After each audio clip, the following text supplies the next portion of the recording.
É, Gente, boa noite para todos. É um grande prazer estar aqui mais uma vez com vocês. Toda semana, quase toda semana, eu estou aqui falando sempre de AVC, trazendo um profissional diferente aqui para a gente discutir e falar os temas mais variados a respeito de AVC. E hoje já tem um tempo que eu e a doutora Ana estamos conversando, né, pelo Instagram, para a gente trazer aí uma live para vocês, porque eu acho que é muito importante, é de extrema importância a gente pensar na condução de vários profissionais dentro do quadro pós-AVC, cada um no seu quadrado, cada um tendo a sua função específica. E eu me assustei quando eu vi que muita gente, mas muita gente que conversa comigo, e eu converso com várias pessoas aí, todos os dias, pelas redes sociais, falando sempre. Muita gente não tinha o acompanhamento de um neurologista. Isso me assustou, né? E a minha realidade não é essa. Os atendimentos que eu faço com os meus pacientes, todos fazem acompanhamento. Mas a realidade da maioria das pessoas com quem eu converso pelas redes é essa, é sem estar um acompanhamento de um profissional neurologista. Eu falei, gente, a gente precisa conversar sobre isso. E aí é por isso que eu fiz o convite para a doutora Ana Luísa, ela é especialista em AVC, então, de antemão, primeira coisa de tudo, eu preciso te agradecer imensamente de estar aqui para poder conversar com a gente sobre um pouco do papel do neurologista, né, no pós-AVC. E antes da gente começar e antes de eu conduzir aí e passar a palavra para você, gente, clica aí nesse aviãozinho que está aí, chama quem vocês conhecem que tem AVC, que cuida de alguém que tem AVC, para estar aqui junto com a gente já somos em 20 aqui, mas quanto mais gente souber das informações que a gente vai passar aqui, mais empoderado vai ser do tratamento e provavelmente melhores resultados vai ter, né? Então é importante essa informação e para isso a informação tem que chegar até vocês. Então clica aí nesse aviãozinho e chama 2, 3, 4, 5 pessoas que você saiba que se interessam a respeito do tema. E tem um coraçãozinho aí também. Então pega esse coraçãozinho, clica nele, porque quanto mais coraçãozinho aparecer, mais o Instagram vai distribuir, mais a gente vai aparecer para as pessoas, mais a informação vai chegar. Então façam esse favor aí para nós, porque estamos aqui hoje gastando essa 1 hora do nosso tempo exatamente para a informação chegar para todos vocês. Então, doutora Ana, muito obrigada pela presença. Eu queria que você falasse um pouco de você, assim, de qual que é a sua atuação, o que você faz na questão da especialidade sobre o AVC, para você se apresentar para todo mundo aqui que me segue. Ô, Lud, obrigada também pelo convite. É uma honra aí a gente poder unir o nosso público, né, para falar de prevenção, principalmente, de todos os cuidados que as pessoas têm direito, e que muitas vezes não sabem, né? Eu sou médica formada há 11 anos, há 8 anos trabalho com neurologista, né? Sou neurologista há 8 anos e a maior parte dessa minha formação é com pacientes com AVC. Trabalhei 4 anos na unidade exclusivamente com pacientes de AVC e por ter feito a especialização em AVC é o que eu mais gosto de fazer mesmo. Justamente porque tem como melhorar, tem como resolver em alguns casos e tem como prevenir, que eu sou entusiasta do AVC por conta da prevenção. Muitas doenças neurológicas, a maioria delas não tem como prevenir muito, mas o AVC tem, a gente tem todas as ferramentas para ter uma prevenção bem feita. Então, por isso que eu gosto muito e tento ficar levando essa mensagem quanto eu posso para as pessoas, para entender que tem prevenção, que algo pode ser feito pelo paciente. Sim. E antes da gente continuar, gente, tem algumas perguntas que foram feitas na caixinha lá de perguntas nos stories e a gente vai responder aqui quem colocou as perguntas lá. Algumas perguntas que foram feitas lá no feed mesmo da publicação de divulgação da live, também vamos responder. Mas fiquem à vontade para vocês também perguntarem o que vocês tiverem com dúvida, que eu vou mediando, vou anotando aqui. E se eu achar conveniente, eu vou perguntando à medida que o assunto for acontecendo, senão a gente deixa também para o final, um pouco mais de tempo. Doutora Ana, eu acho que uns 10 minutos que a gente deixar para o final para responder assim, as perguntas especificamente, eu acho que está valendo, eu acho que está bom, né? Sim, Pode ser sim. assim? Claro, pode ser. Então, tá bom. Então, vamos lá. Assim como você acabou de falar, essa questão da prevenção, se baseia muito na informação, né? Se você tem a informação de como realmente, o que fazer para prevenir, você provavelmente vai tomar mais cuidado, já tendo tido um AVC ou não, né? E indifere. Então, eu queria que você falasse, assim, tem muitas pessoas que ainda não sabem dos fatores de risco, como que a gente pode controlá-los, os fatores de risco que a gente pode modificar, né? E o que a gente pode fazer, quais são eles, que eu acho que é a informação básica, né? O que a gente pode fazer para melhorá-los? Então, começando um pouquinho antes, o AVC isquêmico, que é o que a gente fala mais, porque ele é o mais comum, é quando um coágulo de sangue toca uma artéria lá dentro do cérebro e aí morre uma parte do cérebro que portanto, perde uma função. Então, a pessoa tem sintomas de perda de função neurológica, que pode ser perda de fala, perda de movimento, né, a força de um lado do corpo, a perda de sensibilidade, alteração da visão, do equilíbrio. Então, são vários sintomas que eu sempre comento nos meus vídeos também, falando um por um dos sintomas. Quem quiser pode ir lá no canal, tanto do YouTube quanto do Instagram. Eu fiz uma série de um AVC, é bom saber, que eu falo de cada sintoma. Porque tanto a prevenção, aí eu vou falar também dos fatores de risco, primária, que a gente saber o que fazer antes, você que está saudável aí, saber o que fazer para nunca ter. Essa é a prevenção primária, que eu vou comentar os fatores de risco que você me perguntou. Mas tem a prevenção também secundária, que é quando o paciente já teve, que você também comentou, e também tem que prevenir para não ter de novo, porque o fato de ter tido um AVC já é risco para ter outros. Então, é a prevenção secundária. E o reconhecimento de que uma pessoa está tendo um AVC, que é por causa, né, por meio desses sinais e sintomas, é super importante para você poder saber o momento de encaminhar esse paciente para emergência e dar a oportunidade dele ter um tratamento rápido. Porque quanto mais rápido esse paciente vai para o hospital, a gente tem tratamentos que podem ser feitos nas primeiras horas, muito rápido, e aí esse sintoma pode voltar ao normal, se a gente conseguir indicar a tempo esses tratamentos. Então, eu fiz um panorama geral aí, agora vamos falar um pouquinho de cada coisa. Sobre os fatores de risco que você comentou, esses que a gente consegue mudar, consegue evitar, ou quem já tem, consegue controlar. O principal de todos é a pressão alta, que é uma maioria das vezes é uma predisposição genética mesmo que a pessoa tem, ela tem pressão alta, mas pode controlar com dieta, com exercício físico e com remédios, né? Tá sempre acompanhando um cardiologista ou com um clínico geral e manter os níveis de pressão adequados. Se isso acontece, você já está favorecendo a prevenção do AVC. Então, a pressão alta, o diabetes, também é uma doença crônica que pode ser controlada, prevenida. Fumar não é permitido, não dá para negociar. O cigarro aumenta bastante o risco de ter um AVC. A bebida dá para negociar, mas aí também cada caso tem que beber pouco. O alcoolismo exagerado também aumenta o risco. E aí vem algumas que são mais difíceis, que são hábitos de vida mesmo, né? O sedentarismo, a obesidade, e que são coisas super factíveis das pessoas fazerem, né? Manter uma dieta adequada, um peso adequado, fazer uma atividade física regular, 30 minutos todos os dias, vai. Todo mundo consegue meia horinha para fazer uma caminhada. Então, é muito colocar como hábito, como rotina. E basicamente esses que são altamente preveníveis e controláveis. E ainda de bônus, você não previne só AVC. Previne doença cardíaca, circulatória, câncer, e várias outras doenças aí. Sim. E o que a gente percebe, né, é que muitas pessoas não têm essa informação e muitas pessoas às vezes não acreditam realmente que pode ser prevenido. Sabe por quê que eu vejo isso?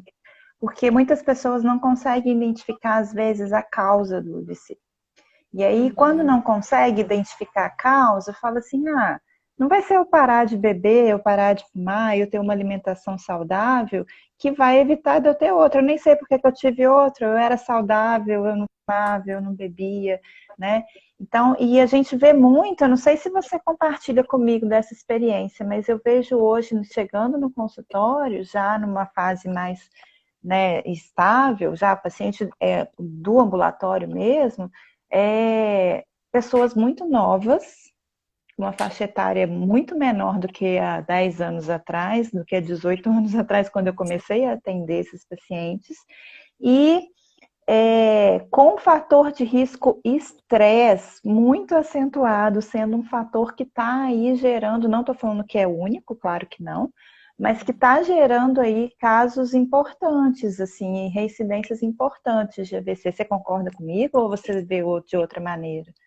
Sim, sobre duas coisas que você comentou. A não acreditar, né, na prevenção é muito comum mesmo. Ah, fulano fuma e não tem nada. A gente ouve as pessoas comentarem isso. Fulano bebe e nunca teve nada.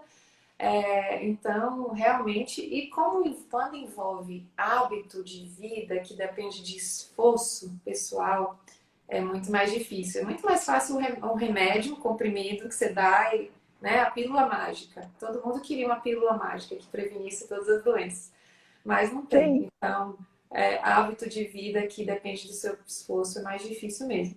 E sobre essa questão do estresse, com certeza a gente vem mesmo vendo aumento de incidência em jovens que tem fatores aí de uso de drogas também, de tabagismo, os hábitos de vida com muita força, aí junto o estresse, é como se fosse a ponta do iceberg, né? Porque por trás tem várias outras coisas que vão dando esse processo inflamatório. Por exemplo, um jovem obeso sedentário, ele fica ali dentro do organismo dele, tem um processo inflamatório que vai lesionando as artérias, e o estresse vem como um gatilho que precipita, né? Que é o acúmulo desses fatores aí que pode ocasionar. Então não é um fator isolado mesmo. Tem gente que vive estressada a vida inteira, também não vai ter um AVC, mas o acúmulo de coisas. E pessoas mais sensíveis também, que já têm alguma predisposição, tem alguma fragilidade nos vasos arteriais, pode também o estresse por si só ajudar e causar mesmo.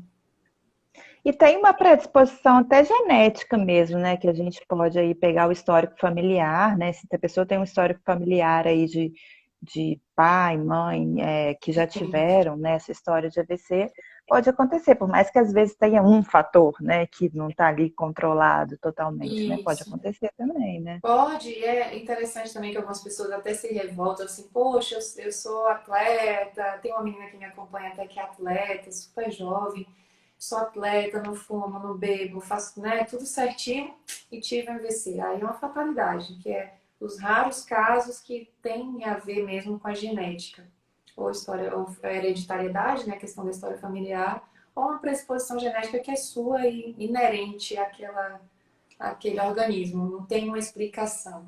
Infelizmente acontece, mas são mais raros esses casos, graças a Deus. Sim. E aí, eu acho que é prudente, eu acho que a gente deve falar muito também dessa questão da identificação, né? Passamos do fator de risco agora, uma vez que você consegue identificar quais são esses fatores e controlar os fatores, o risco de ter um novo AVC ou um próximo segundo AVC, né? Se torna bem menor, né? Mas eu acho que é de extrema importância a gente pensar também, né, doutora Ana, como que eu identifico que estou tendo um AVC, porque o que está se vendo muito hoje, e principalmente de uma forma até mais evidente por conta da questão da Covid agora, é que muitas pessoas não têm ideia dos sintomas e muitas pessoas, às vezes, associam alguns sintomas como um mal-estar, como alguma coisa corriqueira que não um AVC, né? E esperam passar, vamos dizer assim, esses sintomas, para aí depois, se não passar o sintoma, procurar ajuda. E Uhum. isso é uma hora bem, é uma perda de tempo que pode custar aí sequelas importantes lá na frente, Uhum. né? Uhum. Então, é bem isso mesmo. A maioria das pessoas não sabe identificar, reconhecer, e não vou muito longe. Muitos médicos clínicos gerais não sabem reconhecer. porque realmente é uma prática mais específica da especialidade do neurologista. Então, quando é um sinal muito grave, muito grosseiro, é super simples, mas existem alguns sintomas de AVC que são muito difíceis, mesmo para o médico geral entender que pode ser um AVC. Então, imagine para o leigo, né? Então, por isso que a informação é tão importante. Porque às vezes um sinal mesmo super leve, ele pode ser um AVC grave, porque pode estar começando. E dependendo da evolução daquela situação ali, pode vir a ficar muito pior e com muito mais E sequela. Então, pode ser diferente entre as pessoas também, né? sim, é muito variado, tem várias formas dele se manifestar. E essa evolução também é muito importante entender. Igual você falou, esperar passar é o pior erro que tem. Muita gente vai dormir, é de noite, está tendo sintoma, amanhã a gente vê se vai acordar melhor. Ou então tem um sintoma transitório. Sente, por exemplo, sentiu formigar, o braço ficou meio bobo, né, meio fraco. E aí passou, demorou lá 10 minutinhos, voltou ao normal. E aí desencana, nem conta pra ninguém, tá tudo bem, vida segue. E aí, só que nesse sinal, né, que foi um sinal de alerta, é porque algo errado está acontecendo ali, para ele ter tido esse sintoma, que a gente chama de ataque isquêmico transitório, que é o AIT. Se teve sintoma é porque algo está instável ali dentro do cérebro e pode vir a desencadear de novo. E é o que acontece quando a gente não cuida. Então, se você teve um sintoma, mesmo que foi transitório, tem que ir para a emergência da mesma forma e procurar saber a causa para poder tratar antes de que piore. Então, os principais sintomas, a gente usa até um método mnemônico, um método para ajudar a lembrar, que é a sigla SAMU. O S é de sorriso, ou seja, você pede a pessoa para sorrir e ver se a boca está torta. O A é de abraço. Na hora que ela vai esticar os dois braços, como se fosse te abraçar, você percebe que um braço está mais fraco. O M é de música. Você pede para a pessoa repetir uma frase como de uma música e ver se ela está conseguindo falar normal. Está conseguindo falar, não está enrolada a fala. E o U é de urgente, diz que SAMU. Então, se perceber um desses três, já a chance é quase de 90% de ser realmente um AVC. E precisa levar para emergência que seja de preferência referenciada, porque tem muitos postinhos, muitos hospitais que não têm realmente estrutura para atender o AVC. Então, se você vai para um postinho para depois ser encaminhado para um hospital maior, perde esse tempo. Eu dou uma dica sempre para as pessoas que me seguem também, que tem um aplicativo que chama AVC Brasil. Ele é gratuito. Você pode baixar da App Store, do quem tem, enfim, da Google Play. AVC Brasil. E lá você clicando, você permitindo a sua localização, ele te indica o centro de referência mais próximo de onde você está naquele momento para levar o paciente em todo o Brasil. Então é muito legal, porque você já economiza esse tempo também de ir para qualquer hospital que não tenha recurso para atender. E é Um AVC super simples, né, de usar, né? é super simples. Porque assim, o É. AVC tem que ter recurso para você conseguir fazer um tratamento adequado. Lógico que tem que ir para qualquer um se você não tiver o hospital de recurso. Vai para algum hospital. Mas se puder ter a oportunidade de escolher, tem uma ferramenta para isso, né? Já ajuda mais ainda. E aí, chegando até o hospital e identificando, existem tratamentos hoje em dia que pode realmente diminuir ou cessar ou não vir a ter algumas sequelas que são as principais sequelas, seja cognitiva, motora, que acontece no quadro, né, pós o AVC hoje, que traz tanta comorbidade aí para as pessoas que têm essas sequelas, não é isso? Sim, sim. Existem dois tipos de tratamento na urgência, assim, para a gente fazer muito rápido. E um é com remédio, que é um trombolítico, ou seja, é uma medicação que dissolve aquele coágulo que está entupindo lá a artéria no cérebro. E a gente só consegue dar essa medicação, né, dentre vários critérios que a gente tem que avaliar mesmo de cada paciente, até 4 horas e meia do início dos sintomas. Então, se eu percebi o sintoma agora, eu vou me arrumar, tomar um banho, tomar um café, ligar para alguém para contar. Não. Porque eu ainda tenho 4 horas para chegar no hospital. E eu olhei aqui no Waze, é 30 minutos que está dando. Então, vou com calma. Não é assim. Por quê? Só para você ter uma ideia, Lud, de número, você deve saber isso, mas o pessoal aí, a cada minuto, quando a pessoa está tendo um AVC, são mortos 2 milhões de neurônios por minuto.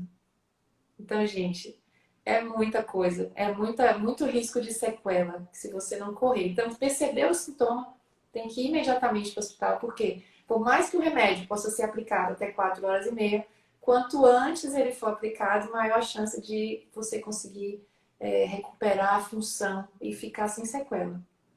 Tem pacientes que recuperam Isso, totalmente e tem outros que mesmo sim. assim vão ter sequelas. Isso nos AVCs isquêmicos, né? Onde a Isso, gente isso é tem um AVC trombo aí isquêmico. gerando. Isso, eu foco mais no AVC isquêmico porque a maioria, né? 85% dos Sim. casos são isquêmicos, mas também tem o hemorrágico e só o médico com o exame de imagem na emergência vai conseguir diferenciar isso. Não dá para diferenciar só por sintomas, por quadro clínico, tem que ser no hospital fazendo a tomografia. Então, para o público Ah, geral, AVC tem que ir para o hospital. é. A Levieira está perguntando aí 2 milhões de neurônios por minuto. É isso Acho que ela mesmo. não está acreditando. Deu certinho. Você entendeu bem direitinho. E o outro tratamento que agora é bem moderno, que a gente tá lutando aí para que seja abrangido no Sistema Único de Saúde, que ainda não tem, acho que nenhum hospital com padronizado esse tratamento ainda, que é a trombectomia mecânica. Ele tem em hospitais particulares, já está bastante agora, mas é um tratamento mais caro, depende de mais recursos ainda, que é um cateterismo que o médico, o neuroradiologista, ele coloca um catéter na artéria que entra e vai até lá dentro para sugar, tirar aquele coágulo que está entupindo aquela artéria. Foi feito um estudo bem recente, que deve ter visto também, publicado numa grande revista mundial aí, que um grupo de brasileiros muito massa, a galera muito boa aí de AVC, fez esse estudo e conseguiram provar que o SUS é capaz de ter esse tratamento e precisa ter, na verdade. Porque ficaram alegando, né, nosso governo maravilhoso ficou alegando que talvez o SUS não tivesse condição de fazer um tratamento tão avançado e tal, e aí provaram que sim. Esse estudo foi financiado pelo governo e deu certo, a gente provou e agora está precisando que o governo realmente banque isso nos hospitais públicos. Então, é outro Parece que tem tratamento. gente que fez aí. Tá falando a É, verdade, eu fiz, graças a Deus. Legal. e esse Ficou sem tratamento ainda tem sequela. a chance de uma janela, que a gente chama de janela, que é o tempo, né, do início dos sintomas até 24 horas. Então, o mesmo raciocínio, não é porque a gente tem até 24 horas que a gente vai tranquilo para o hospital, tem que ir rápido, mas a gente conseguiu abranger um número maior de pacientes, tratar mais pessoas com esse tratamento. Então, eu acho que o que a gente pode pensar é o seguinte: até que a dica que fica, pelo menos eu acho assim, te escutando falar, teve alguma sensação, algum sintoma, né, diferente, né? Vai pelo SAMU, existem outros sintomas, pode ter tontura, dor de cabeça, né? Pode ter alguns sintomas também que pode indicar. Na dúvida, vai procurar uma urgência, né? Que Isso, principalmente quem já teve AVC, que fica mais ligado, porque só de ter tido já é um fator de risco, né? isso. Mas independente, né? Mesmo quem não teve AVC e está escutando a gente aí agora, na dúvida vai para a urgência, independente do Covid, tá, gente? Existe até, os hospitais já se adequaram para isso, né? Para ter atendimentos, rotas diferentes de Covid e de pessoas que estão procurando outros tipos de atendimento. Então, assim, não deixem de procurar atendimento, porque isso pode custar caro, né? Pode custar uma reabilitação, anos de sequela, de tratamento. Pensa no 2 milhões de neurônio por minuto, sempre que a Eu acho que você doutora Ana falou. fixar isso aí vai querer correr um pouco para chegar. Exatamente. E aí a gente continua, vamos continuar esse caminho, né? Imaginando que se estabilizou, teve o AVC, fez o tratamento mais adequado ou não, mas recebeu alta do hospital, tá? Tá estabilizado. Esse paciente precisa ter um acompanhamento de uma equipe de profissionais, né? Sim, A depender das sequelas, enfim, do que realmente foi o quadro estabelecido aí pós-sequela. E eu acho que é importante, né, ter o acompanhamento neurológico. Então, aonde que começa esse acompanhamento neurológico em consultório, vamos dizer assim, de você marcar uma hora e ir até lá o seu médico e conversar e se tratar? E o que geralmente é feito? Assim, qual que é o papel, o seu papel, no caso, como médica neurologista, para esses pacientes que chegam até o seu consultório? Legal. Bom, a parte hospitalar, a gente já comentou, né, que o neurologista geralmente é o responsável por indicar essas terapias que são bastante especializadas. Então, só para vocês entenderem, não é todo hospital que tem neurologista presencialmente de plantão, mas muitos são cobertos por telemedicina, então o clínico atende, entra em contato com o neuro à distância para ajudar a tomar condutas, né? Então, o neurologista é realmente a pessoa que consegue definir qual o melhor tratamento na urgência. Aí, durante a internação, obviamente, de preferência também tendo contato com o neurologista, hospitais que não têm presencialmente faz por telemedicina, quando consegue.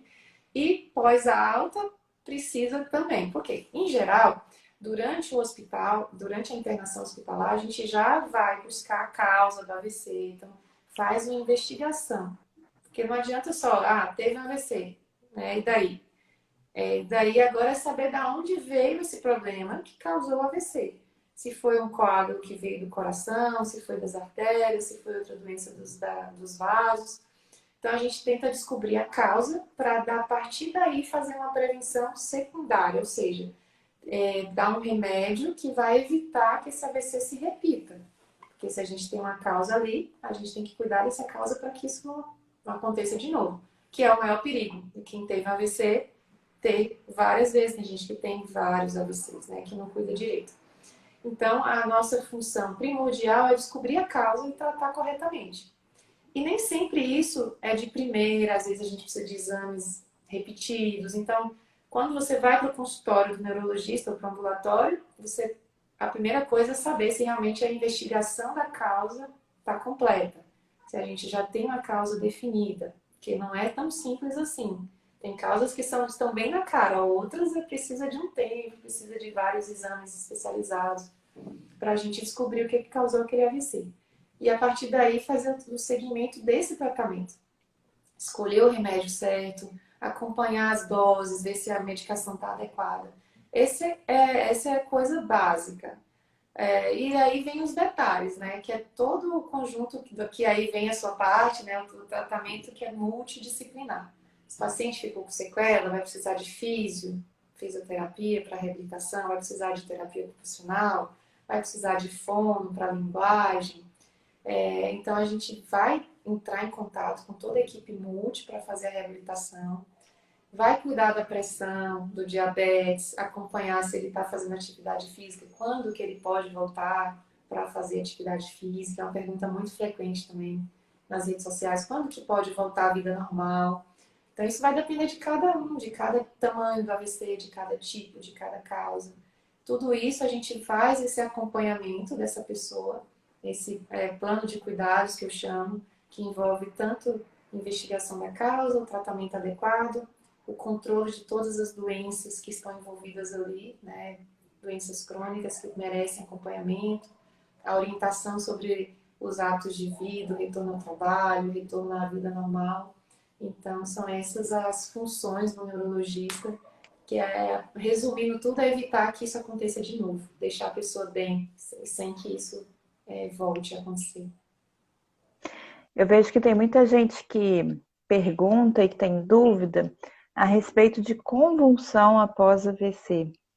Tem muita gente que fala que algumas têm, outras não têm. Isso eu estou falando por parte do paciente, tá, doutora Ana? Que eu vejo que é uma dúvida deles. E é comum, é esperado ter esse quadro, e é o neuro também que faz esse acompanhamento e essa prescrição da medicação, do tratamento medicamentoso. Como é que é? Todo mundo tem, não é todo mundo? Convulsões, você quis dizer, né? Convulsão. Convulsões após um AVC pode acontecer, é um tipo de complicação. Não é esperado, não é todo mundo. Geralmente, quando a lesão, a isquemia acontece mais na região cortical, mais na superfície do cérebro, que é daí que desencadeiam as convulsões. Se ele tiver uma primeira crise e tiver uma lesão lá nessa região do cérebro, aí a gente precisa entrar com medicamento para fazer esse controle das convulsões. E também é o neurologista que acompanha. Eu mesma, como neurologista que estou cuidando desse paciente, vou tratar essas convulsões, mas não é uma coisa esperada, que eu já tenho que dar um remédio preventivo, nada disso. É só em alguns casos, quando a AVC é muito mais grave, mais extenso, geralmente que pode acontecer isso como uma complicação mesmo. Uhum. Existem também outras formas de atuação que eu acho que não é menos importante, tá? Porque a gente falou aí do acompanhamento básico, assim, necessário, né? Mas que eu acho que às vezes é esquecido. E eu não sei se você concorda comigo, mas assim, eu vejo muito que os pacientes têm às vezes uma dificuldade de sono muito grande e não rende na reabilitação por conta disso, na reabilitação física. Tem algumas alterações, às vezes, que não é necessariamente uma alteração por base cognitiva por conta do AVC, mas por conta de toda a situação, né? Algumas alterações emocionais, algum desequilíbrio emocional, que também faz toda a diferença no processo de reabilitação física. Então, eu acho que esses dois fatores, assim, o sono, a questão do equilíbrio emocional, eles devem, não só isso, claro, mas esses fatores eu acho que são importantes e, por vezes, a minha sensação é que eles são menos olhados, sabe? A atenção é menos direcionada para eles. E eu vejo uma diferença tão grande nos meus pacientes que conseguem, assim, ter um tratamento adequado, né, de um equilíbrio emocional. E aí eu fico na dúvida. Agora eu vou te fazer uma pergunta minha, que é o psiquiatra que vai tratar essa condução do tratamento emocional, vamos dizer assim. Pode ser o neurologista também. Algumas pessoas até me perguntam isso. Eu já faço acompanhamento com o psiquiatra, eu preciso do neuro, eu faço com o neuro, eu preciso do psiquiatra. Então, você podia falar um pouquinho para a gente sobre isso? Claro, é bem confuso para a maioria das pessoas mesmo saber o papel do neuro e do psiquiatra. O neurologista, de uma maneira geral, cuida de doenças palpáveis do cérebro, né? Um tumor, a epilepsia, o AVC, como a gente está comentando aqui. O psiquiatra, ele cuida das doenças mentais. No caso dos transtornos mentais que estão relacionados ou que estão no mesmo paciente, né? Que é o paciente que teve AVC, a gente trata também. Na verdade, o neurologista trata transtornos mentais que são tranquilos. A gente pede ajuda para o psiquiatra quando a coisa está pegando, são os transtornos mais graves. Primariamente falando, se você tem um transtorno de depressão, ansiedade, transtorno mental, você deve procurar um psiquiatra. É uma doença do psiquiatra. Mas como ela vem no combo, que a gente fala, com muitas doenças neurológicas, então a gente também trata. Por exemplo, tem alguns medicamentos antidepressivos que tem alguns estudos que falam que ajudam na reabilitação para o AVC. Você já deve ter ouvido falar disso. Então, a gente trata o conjunto, a gente trata a pessoa, né? Então, se ele tem um AVC, tá ansioso, tá deprimido, eu vou tratar normalmente. Se foge da minha capacidade técnica, realmente uma depressão muito grave, aí eu vou encaminhar para o psiquiatra. É mais ou menos assim que eu trabalho. Sim. E aí, eu vou te falar uma coisa, porque as pessoas têm contato com a equipe de saúde, no caso com o fisioterapeuta, com o fono, se for indicado, TO, com muito mais frequência, né, depois nessa fase mais subaguda, crônica, do que com o médico, né? Então, o médico, assim, quando muito, faz um acompanhamento talvez mensal, ou dependendo do quadro, se tiver um descontrole muito grande, talvez quinzenal, enfim, depende de cada quadro. Mas a gente tem um acompanhamento ali constante, né? Semanal, no mínimo 2 vezes na semana. Às vezes eu tenho paciente que eu atendo todos os dias, que eu vejo todos os dias. Então a gente acaba tendo um estreitamento ali muito grande, né, com esses pacientes e a gente consegue realmente visualizar quais são os reais problemas. E aí eu vejo que quando o paciente, e geralmente a questão física é uma queixa muito grande, né? Porque é uma limitação, a pessoa deixa de fazer uma coisa que fazia antes, né? Então, ele geralmente vai procurar o fisioterapeuta, mesmo que não tenha indicação ou encaminhamento para de um profissional, né? Então, o que acontece que eu vejo é que as pessoas dão muito valor para essa questão física, não que não deva dar, mas que esquecem que esse acompanhamento do equilíbrio emocional, da questão emocional, se ele não estiver sendo feito, ele vai influenciar diretamente na questão física. Então, ele pode estar gerando dor, por exemplo, no corpo. Se você não dorme direito, você vai estar sobre vigília o tempo todo, sobre estresse o tempo todo, você não vai render a mesma coisa. Eu canso de falar isso e às vezes parece que as pessoas não me escutam, sabe? Então, por isso que eu falo que é muito importante, né, esse acompanhamento, assim, de toda a equipe, porque um médico que não atende, ou que não tem, um paciente que não tem um atendimento médico, ele não vai render a mesma coisa. No outro profissional, ele não vai ter o mesmo desempenho.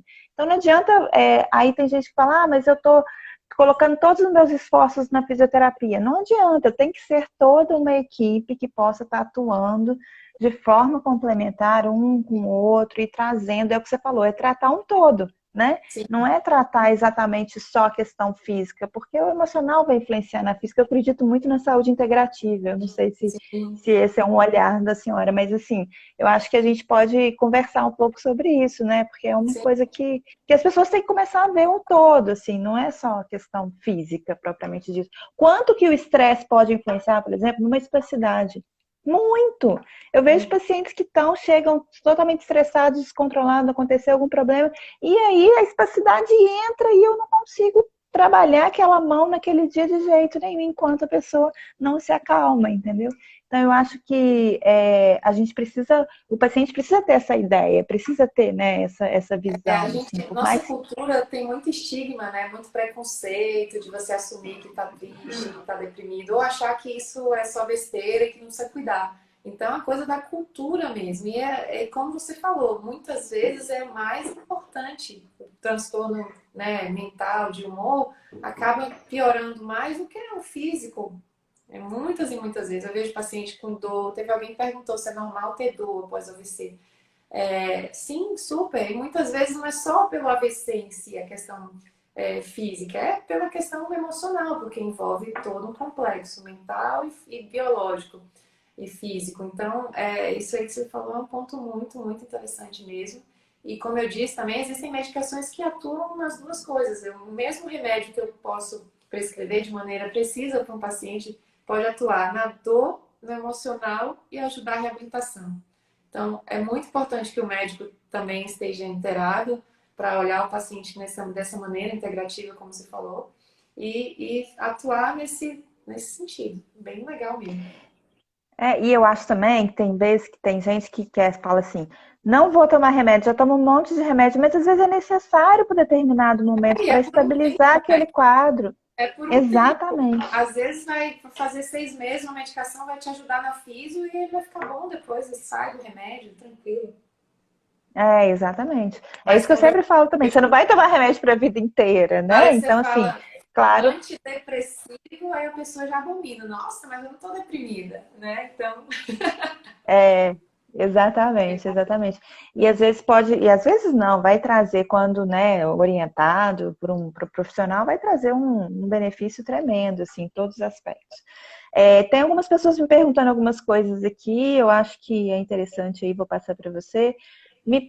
Essa é uma pergunta que nas 2 últimas semanas tem acontecido assim com muita frequência. Sobre a metilcobalamina. Se existe B12, se existe alguma comprovação, se é realmente utilizado para paciente com AVC. Muitas pessoas me perguntaram isso nas 2 últimas semanas, falando que pode regenerar os neurônios. Eu falei, gente, eu não tenho conhecimento sobre isso, então eu não posso responder. Aí eu tô te passando a bola, porque não é da minha alçada. legal que nunca ninguém me perguntou isso e eu nunca tinha ouvido essa pergunta. Mas não, o neurônio que consegue se regenerar é o neurônio periférico, que é o neurônio dos membros, né, pra gente entender. É aquele que é o neurônio, como é que eu vou explicar? O cérebro é o neurônio central. E aí daqui a gente tem os ramos que vão até, né, o mais longe dos nossos membros, do nosso corpo, que são os neurônios periféricos. Então, a B12, ela serve para neuropatia periférica, que é a doença dos nervos. Quando a gente fala doença dos nervos, o público leigo confunde nervo com nervoso, né, com cérebro. Mas nervo, quando a gente fala de nervo, na maioria das vezes, de maneira técnica, é nervo periférico. Não sei se eu fui clara, Lud, você acha que deu para entender? Então, assim, o É neurônio porque existe. periférico é que Sim. regenera, o central não. Então, B12 não ajuda para AVC. Existe uma divisão aí, para se alguém não entendeu, existe uma divisão do sistema nervoso, o central e o periférico. O AVC se dá no sistema nervoso central e não no periférico, que é o mais próximo das mãos, que sai lá da coluna e vai até lá na ponta dos dedos. Então a B12 serviria para o periférico, que não é o problema do AVC. Isso. Então, eu acho que isso, eu não sei o que aconteceu, eu não sei se viram um post em algum lugar, alguém falou. Eu só sei que até 2 semanas atrás nunca tinha me perguntado isso. De 2 semanas para cá, eu recebi eu acho que umas 15 perguntas, e aqui de novo a Carla Lorena perguntando pra gente aqui em relação a B12. Então tá aí, Carla. Para o AVC não é o caso. A não ser que você tenha alguma alteração do sistema nervoso periférico associado, que não é o comum, né? Pós-AVC. Tanto a B12, até para alertar as pessoas em geral, tanto a B12 como qualquer vitamina, não deve ser feito um uso rotineiro. Vou tomar a vitamina para ficar forte. A gente dá a vitamina quando a pessoa tem uma deficiência de vitamina. Então, a B12 também ela é indicada para nervo periférico se a pessoa tiver uma doença que tem deficiência da vitamina. É uma reposição, não um tratamento assim aleatório, tá? Só vou tomar porque faz bem. Só faz bem para quem precisa. A Andrea está perguntando, doutora, se a insônia pode ser considerada sequela emocional. Insônia já é um outro leque enorme assim, de possibilidades, né? Se a pessoa começou a ter insônia depois do AVC, pode sim ter a ver com algum processo emocional, o mais comum que tenha a ver. Mas tem outras causas também. Quando a gente fala de insônia, a gente tem que investigar a tireoide, tem que investigar várias coisas, né? Distúrbios hormonais, outros. Então, insônia é um capítulo à parte aí, que a gente pode fazer uma live só para falar de insônia. Eu vi você falando sobre insônia, achei bem legal. Podemos marcar. Podemos. Estão me perguntando também sobre o uso do cannabis. Se você utiliza, prescreve, aí já é por minha conta que eu estou perguntando se você utiliza ou prescreve. Se você é a favor, pós-AVC, da utilização do cannabis. Ainda não tem estudos suficientes assim que comprovem. Acho que ainda é uma coisa que está incipiente. Tem já algumas evidências que pode fazer bem, mas eu não uso, ainda não tenho experiência alguma. Ainda acho que precisamos de coisas mais evidências, né, que isso realmente funcione, mais robustas. Uhum. Vamos ver. Mas Sinto sou a muita favor de queimação. tudo que faz bem para o paciente. Se a gente provar que faz bem, eu vou ser a favor. Sinto muita queimação nos pés e parece que borbulha mais do lado afetado. Será ciático? Também seria uma avaliação, teria que ser pessoalmente, né, para a gente conseguir avaliar. Sim. Mas é comum ter dor, fibromialgia, pode estar associado. Principalmente se a reabilitação com a fisioterapia não foi tão boa, né? A espasticidade dói pra caramba, que é uma sequela do AVC.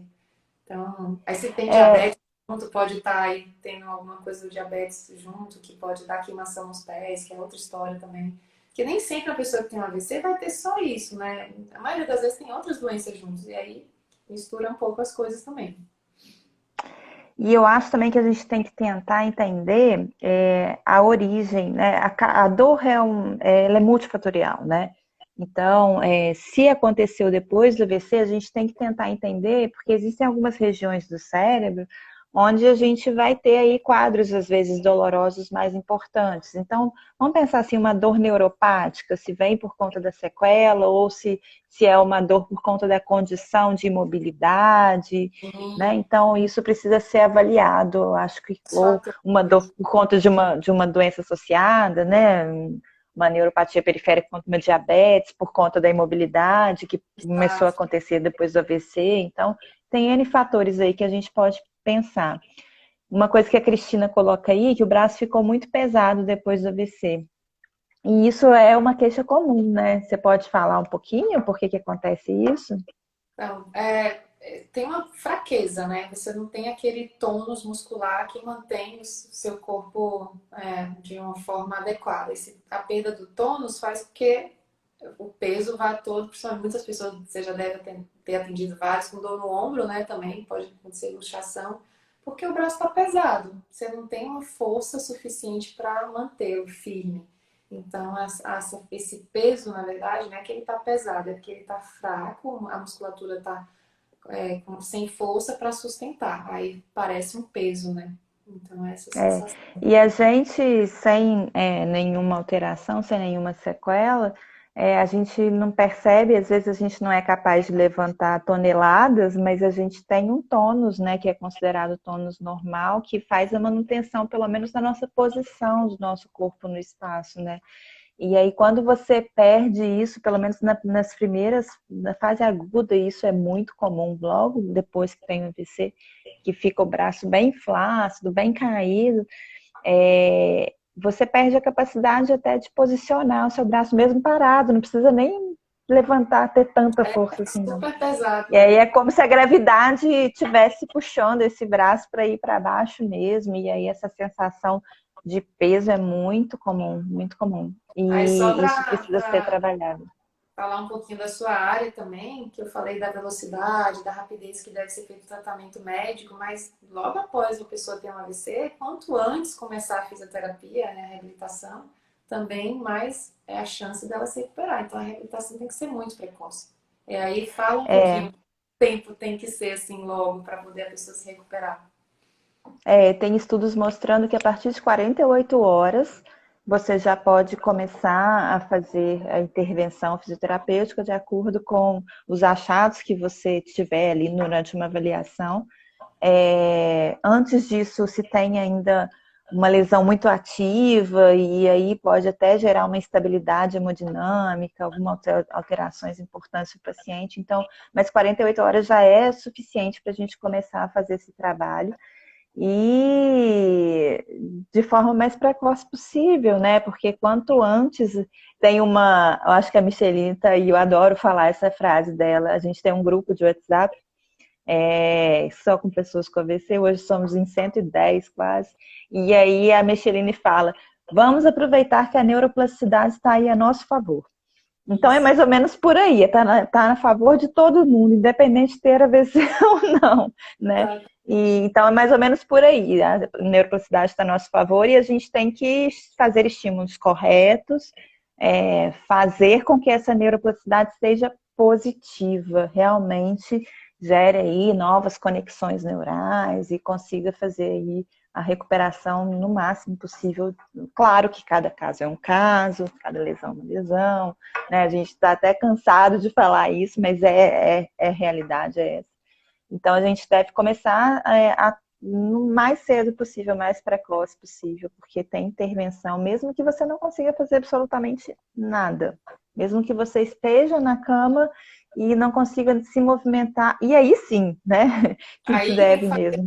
É, porque aí tem muita gente que fala, mas eu não consigo fazer nada, eu vou fazer fisioterapia por quê? Eu não consigo fazer nada.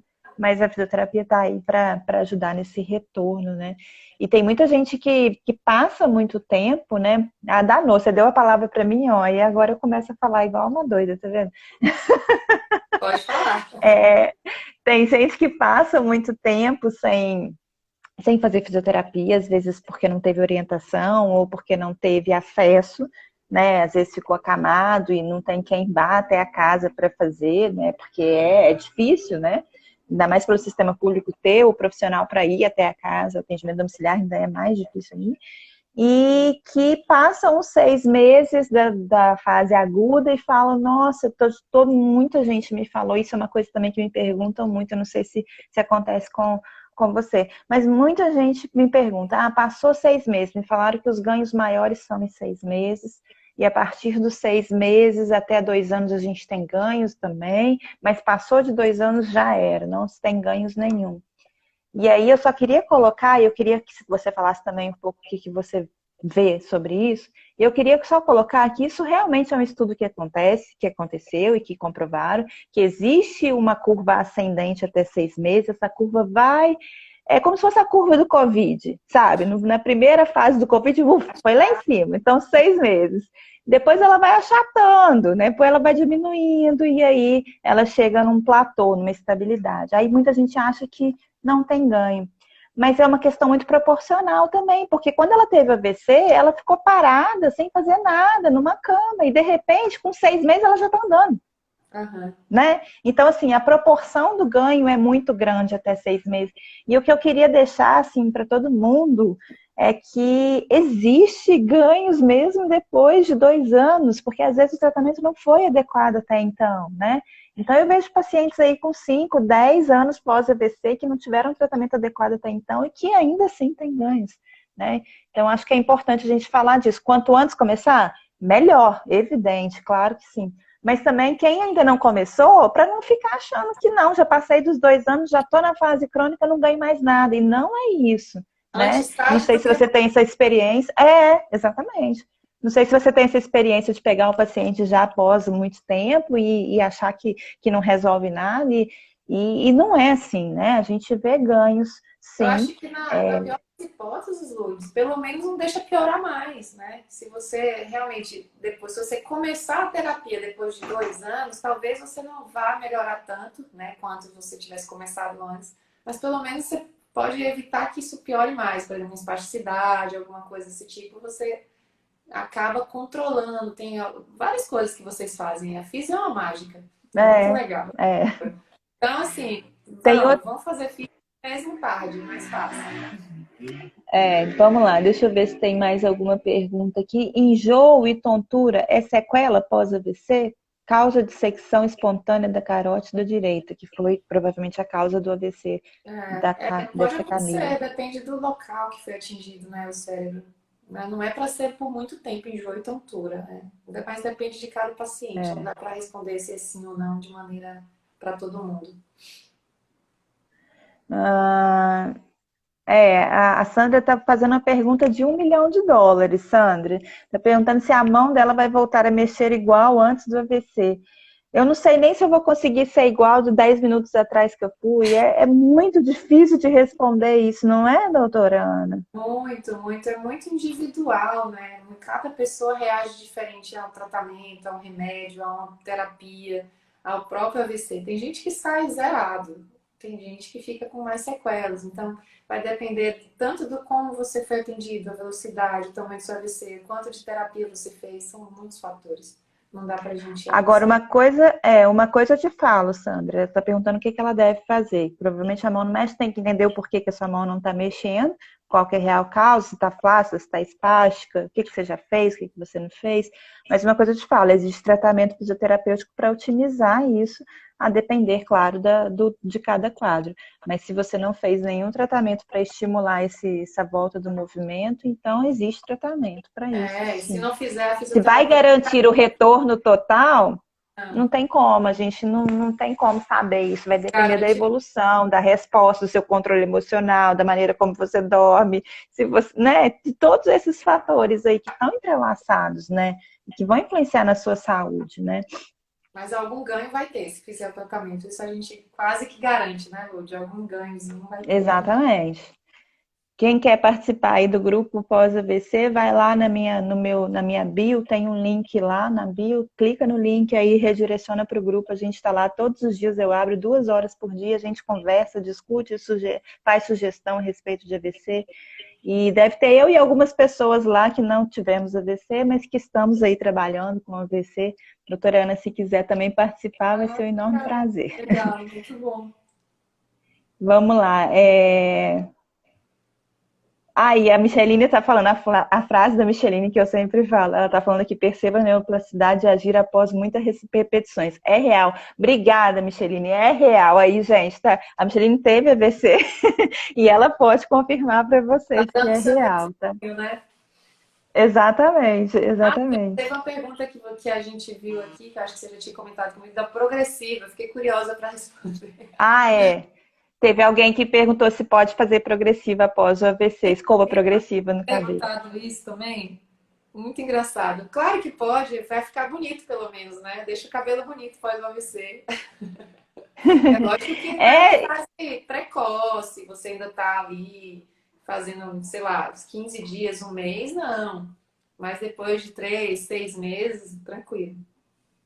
E a pessoa que fez a Diga. pessoa que fez craniotomia, né? É claro que ela vai ter raspado o cabelo, Então, aí né? tem que Não esperar vai ter porquê, mas tem um tempo específico, né? Nunca deve ter estudado isso, né? Para a gente saber afirmar com depende da certeza, né? cicatrização de cada um também.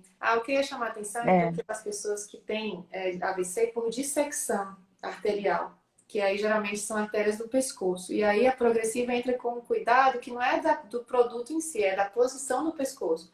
Que algumas pessoas podem ter uma dissecção só por ficar muito tempo naquela coisa ali do cabeleireiro, assim, com o pescoço. São microtraumas que podem acontecer, que pode fazer lesão arterial. Então, se você teve dissecção no pescoço, tem que ter mais atenção para os movimentos bruscos do pescoço, para isso. boa dica. Tem muita gente perguntando a respeito de colesterol. É válido continuar com simvastatina? Ô Ana, tem 25 segundos para a gente terminar. Tá. Eu acho Eu que a vou gente falar o vai ter que seguinte. conversar mais.